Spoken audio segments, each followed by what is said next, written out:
सेवा कौमुदी भी आपने करी है, वो भी बहुत सुंदर ग्रंथ है, और प्रमेय रत्नाकरम भी। यू कैन ऐड नेक्स्ट ग्रंथ एज अ सेवा कौमुदी।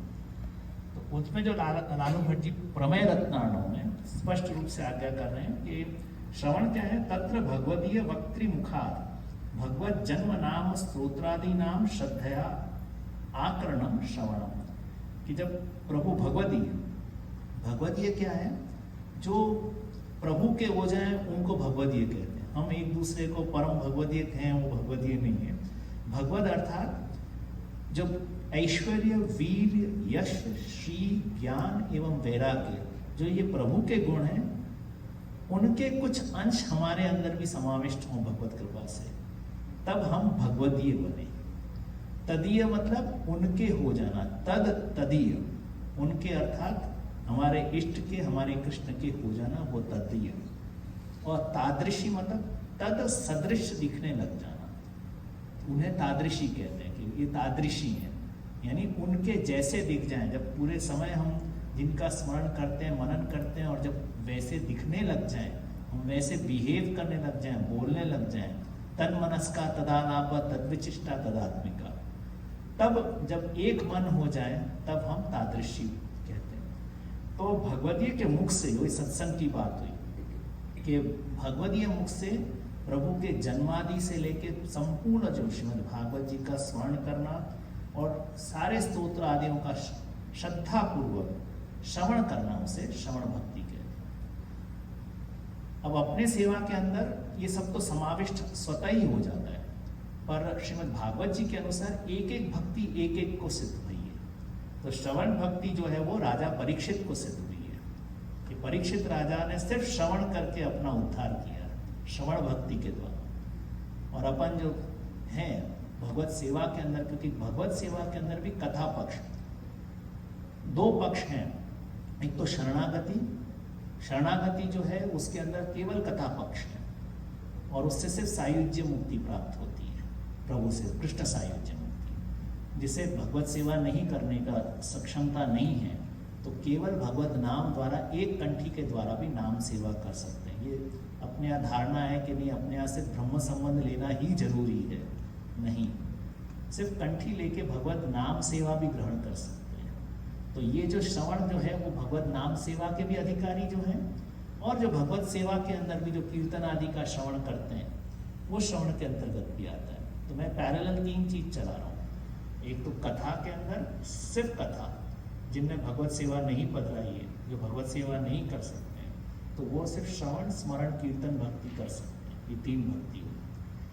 अब श्री गोपीनाथ जी तो बहुत सुंदर आज्ञा करते हैं कि जो 7 भक्ति तक शरणागति जीव कर सकता है, यानी आत्मनिवेदन और सख्य को छोड़ दें, तो जो नवदा भक्ति के अंदर 7 भक्ति जो सिर्फ अपन श्री कृष्ण शरणम कंठी लेते हैं, शरणागति की दीक्षा लेते हैं, उसके अंतर्गत ये सिद्ध हो सकता है। तो भगवदीय के मुख से भगवत स्तोत्रादि का स्मरण करना, पुरुषोत्तम सहस्त्रनाम, सर्वोत्तम स्तोत्र नित्य पाठ करना भी अपने यहाँ एक प्रकार है। जो सिर्फ कंठी ली और रोज पहले तो सर्वोत्तम स्तोत्र का पाठ करें और पुरुषोत्तम सहस्त्रनाम, श्री महाप्रभु जी का स्वरूप का ध्यान हो गया, और पूरी भागवत जी हो गई पुरुषोत्तम सहस्त्रनाम। ये भी क्रम है, और उस क्रम के अंदर जो है वो श्रवण भक्ति सिद्ध हो सकती है। और बाकी सेवा के अंदर तो कीर्तन आदि का श्रवण है ही। फिर कीर्तनम के लिए लालू भट्ट जी आज्ञा कर रहे हैं, भगवत नाम कर्म स्तोत्रादि नाम श्रद्धया कथनम कीर्तनम। तो कीर्तन क्या है, एक बहुत समझना अत्यंत आवश्यक है कि प्रभु के नाम प्लस रूप प्लस गुण इक्वल्स टू स्वरूप। बहुत ध्यान से सुनिए कि जो हम नाम भजन करते हैं ना, तो भजन है वो सिर्फ नाम का भजन है या फिर सिर्फ रूप का भजन है। तो नाम प्लस रूप और या फिर सिर्फ गुण, यहाँ तक भजन है। भजन का तात्पर्य यह है कि सिर्फ एक ही नाम को कंटिन्यूसली करते रहना, जिससे हमारी पात्रता बनती रहे। तो नाम प्लस रूप प्लस गुण इक्वल्स टू स्वरूप। और जब ये स्वरूप को कोई क्रिया करे तो उसे लीला कहते हैं, और ये जो लीला का जो गान हो उसे कीर्तन कहते हैं। तो भजन और कीर्तन में ये भेद है। स्पष्ट हुआ ये? तो ये कीर्तन है भगवान नाम कर्म स्तोत्रादि नाम, जो प्रभु के नाम और प्रभु की लीला जो क्रिया प्रभु ने की हुई है, वो स्तोत्रादि नाम का श्रद्धया आप कहें कथनम इति कीर्तनम। और श्रीमद् भागवत जी में वो सुखदेव जी को सिद्ध हुई। सुखदेव जी ने सिर्फ भागवत जी के कीर्तन किया।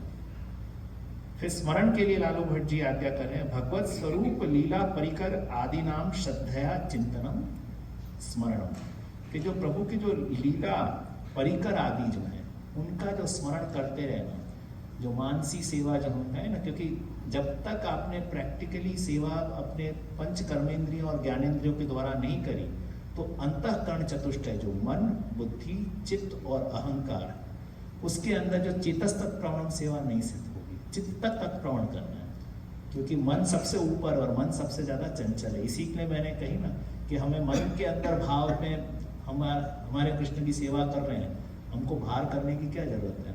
तो मन तो सबसे ज्यादा चंचल होता है और वो सबसे ज्यादा प्राकृत वस्तु है। सबसे पहले तो हमारी ये गलत धारणा है कि हमारे अंदर जो है वो सबसे शुद्ध वस्तु है, क्योंकि जब हम बाह्य से शुद्ध नहीं है तो अंदर से कैसे शुद्ध हो सकते हैं। तो ना मन शुद्ध है, तो मन में हम सिर्फ प्रभु की सेवा करें और भार नहीं करें तो मैच नहीं करेगा। अगर हम भार करने लगेंगे तो फिर मन शुद्ध होता जाएगा और फिर मन अपने आप सेवा करने लग जाएगा, उसे मानसी कहेंगे। और फिर वो मन जब सेवा स्मरण की तरह कंटिन्यूसली करता रहेगा, तब वो स्मरण के अंदर परिवर्तित होगा। तो वो स्मरण वो है। फिर ये जो 3 है वो कथा पक्ष के अंदर है, और फिर बाकी जो 6 हैं वो सेवा पक्ष के अंदर है, बाह्य और आभ्यंतर। तो ये बाह्य में जो है सबसे पहले पाद सेवन भक्ति है। अच्छा, स्मरण भक्ति जो है श्रीमद् भागवत जी में प्रहलाद जी को सिद्ध हुई, क्योंकि उन्होंने जो भागवत जी में जो प्रसंग आता है, प्रभु का जो है निरंतर स्मरण किया, उनसे प्रभु साक्षात खंबा फाड़ के प्रगटे और आपको दर्शन दिए और आपका उद्धार किया, आपको गोद में बैठाया, आपको लाड लड़ाया। तो वो जो लीला जो है वो प्रभु की स्मरण भक्ति का ही उदाहरण है। तदुपरांत जो है वो बाह्य जो सेवा का प्रकार है उसमें पाद सेवनम, चरणारविंद की सेवा। तो लालू भट्ट जी यहाँ कह रहे हैं कि निरंतरम श्रद्धया परिचर्या पाद सेवनम, निरंतर श्रद्धा पूर्वक परिचर्या करना, अपनी एक्टिविटी कुछ प्रभु के समीप करना, उसे पाद सेवन कहते हैं। पर आप एक चीज और ऐड करते हैं, पाद सेवन शब्देन सर्वोपि परिचर्या न तो चरण सेवा मात्र।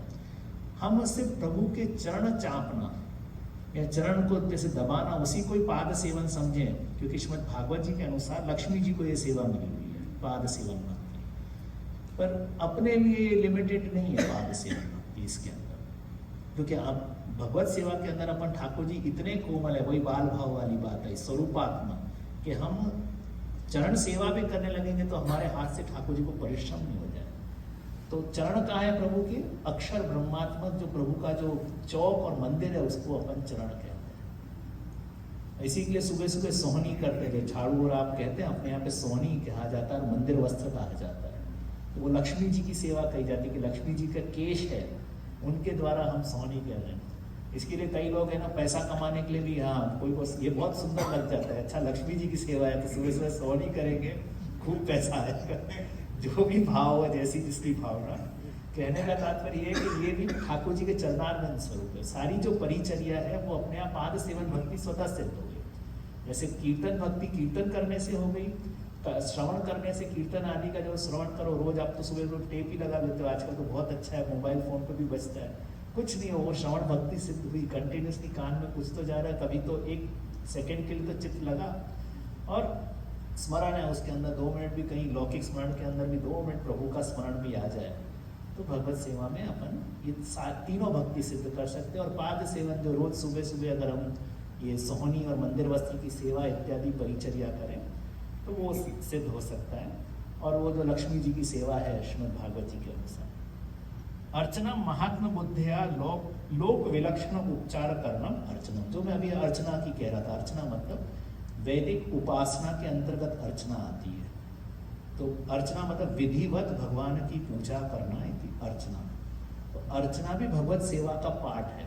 तो जब तक हम अर्चना नहीं करेंगे भगवत सेवा भी परिपूर्ण नहीं। उसको कैसे कंप्लीट करते हैं? इसी के लिए जो तुलसी दल का समर्पण है और पंचामृत स्नान है, ये सब अर्चन भक्ति में आती है। आरती तो आरती नित्य अर्चन भक्ति में आती, कोई जो नित्य भी नहीं करता हो तो हाथ से भावनात्मक हम कहते हैं कि आरती कर लो। तो ये नित्य अर्चन भक्ति और नैमित्तिक अर्चन भक्ति जो मैंने आप बताई थी कि जैसे अपन अधिवासन करते हैं, पंचामृत स्नान करते हैं, वो नैमित्तिक अर्चन भक्ति। पर ये जो अर्चना भी